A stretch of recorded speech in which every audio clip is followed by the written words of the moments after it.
100%. One follow-up. I hear what you say about California and the Independent Commission. I'm not going to challenge you on that. However, purple states like Michigan and Virginia have independent commissions as well. My question is, would the people of Florida have more confidence in the legislature drawing maps and not having accusations of gerrymandering than if an independent commission appointed with a lot of input, obviously from you and the Republican majority, would that be a better solution than having a state legislature? It would be a much less accountable solution.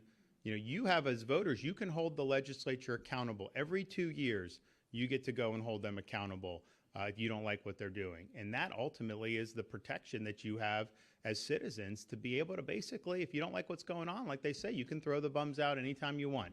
But I would also just point to the Florida legislature. And look, I had folks in my office that were, because, you know, we had a disagreement on the map. So they were drawing, look at Florida's map.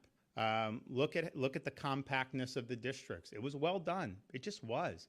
And I think you would see something similar. Florida's Constitution says you got to have compact. You got to try to follow boundaries, geographical boundaries, municipal, the best you can to make it a sensible district. And I think the map that we have now does that.